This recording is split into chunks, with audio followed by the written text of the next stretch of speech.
보드카.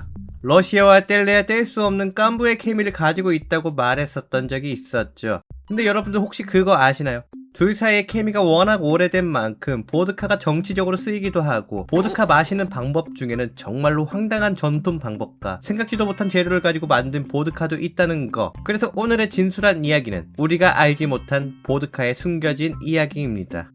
보드카 하면 러시아를 생각해보면 설국열차가 떠오를 만큼 춥고 바람이 많이 불어오는 동네죠. 대부분의 땅이 송강호 씨가 양갱 뜯으면서 죽창을 휘두르는 게 이상하지 않는 땅이다 보니까 곡물이 잘 자랄 땅은 아닙니다. 근데 이런 척박한 땅에서도 위는 생기는 법. 18세기의 표토르 대제가 감자라는 위대한 작물을 가져와서 심게 되죠. 그런데 이 감자가 땅 밑으로 들어가서 자라다 보니까 추운 지방에서 잘 자랐던 겁니다. 그래서 감자가 러시아의 식량 구세주가 돼버렸죠. 그래서 밀, 보리같이 어렵게 재배한 걸로 겨우 만드는 보드카가 이제는 감자로도 만들 수 있게 됐고, 점차 생산량이 늘면서 이때부터 대부분의 보드카는 감자로 만들어지기 시작합니다. 그리고 이런 표토르 대제도 보드카를 매우 사랑했는데요. 졸리 컴퍼니라는 단체를 만들었는데, 우리말로 치면은 놀이군대라고 하죠. 술 좋아하는 천하제일 주장대회 같은 걸 열고 잔치가 시작되자마자 보드카로 쉬지 않고 건배를 했답니다. 그래서 음식이 나오기도 전에 대부분 만취 상태가 돼버려서 음식도 못 먹고 골아 떨어진다고 하죠. 또 술을 좋아하는 것을 넘어 신하에게 강요까지 하는 성격이라서 신하들에게 시도 때도 없이 술을 건넸는데, 근데 이게 술을 좋아하는 사람이 있고 좋아하지 않는 사람이 있잖아요. 술을 좋아하지 않는 사람들은 밀장 빼기를 많이 했다고 합니다. 하지만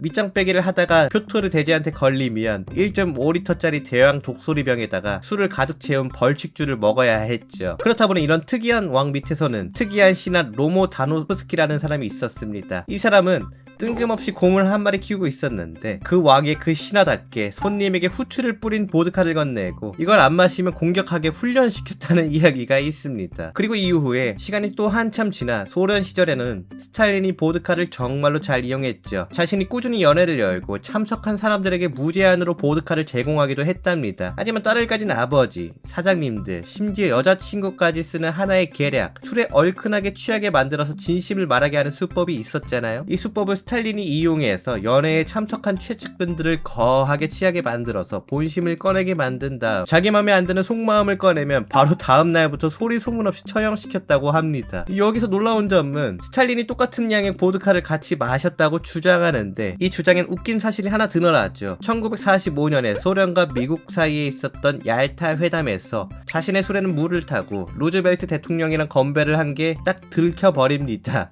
뭐야, 형 밑장빼기였어? 이렇게 본토에서는 보드카를 단독으로 많이들 마시는 게 일상이라고 합니다. 근데 대부분의 보드카를 마셔보면 알겠지만 너무 독하고 알코올량이 강하기 때문에 칵테일로 더 많이 마시는 편이죠. 하지만 이런 보드카 같은 경우에는 저가 보드카들이 많이 써서 그런 거고, 생각 외로 고급 보드카는 맛이 좋다고 합니다. 몇 가지를 소개하자면 100% 몰트로만 만들어진 벨루가, 포밀로 만드는 폴란드의 벨베디어, 밀로만 만드는 프랑스의 그레이구스 같은 색다르고 멋진 고급 보드카는 또 맛이 좋다고 하니까 관심 있으신 분들은 한번 사서 드셔보는 것도 좋고요. 일반적인 2-3만원 정도의 저가 보드카라도 냉동실에 넣어 먹으면 젤처럼 걸쭉하고 차가운 온도 때문에 거친 알코올 향이 잡히고 더 부드러운 목넘김이 생겨서 맛있게 드실 수 있습니다. 제가 실제로 먹어봤는데 10분 정도까지는 맛있게 먹을 수가 있죠. 그리고 중요한 안주, 아까 전에 벨루가 보드카를 소개했었는데 이 이름에서 유추할 수 있듯이 철갑 상어알인 캐비어가 고급 보드카에 너무 잘 어울린다고 합니다. 물론 전 비싼 캐비어를 보드카에 태울 돈이 없어서 좀 더 감당 가능한 연어알, 날치알 같은 걸 먹는데 이것도 괜찮다고 합니다. 이렇게 보드카 먹는 방법도 여러 가지지만 저는 한 가지 전통적으로 먹는 방법도 소개해 보려고 하는데요. 보통은 쪽파랑 쌀라라고 하는 돼지 기름을 굳힌 걸 먹거나 자쿠스키라고 하는 간단한 흑빵, 야채, 치즈, 이런 주전부리랑 같이 먹기도 하고, 보르시처럼 뜨끈한 국물이랑 같이 먹기도 한답니다. 물론 샐러드카라는 삭힌 청어도 같이 먹는다고는 하는데 제가 한 번도 먹어본 적은 없어서 비위 약하신 분들은 극혐하실 것 같긴 하고요. 우리가 생각하는 역겨움 탑3 안에 드는 랑 같이 먹는 사람도 있답니다. 아니 저거 어떻게 먹어? 이런 안주마저도 없이 보드카 하나만 있어서 단독으로 즐길 때에는 스멜 격하인이라고 하죠. 자신의 체취를 안주로 즐긴다고 합니다. 에이 설마 장난 그만 치세요.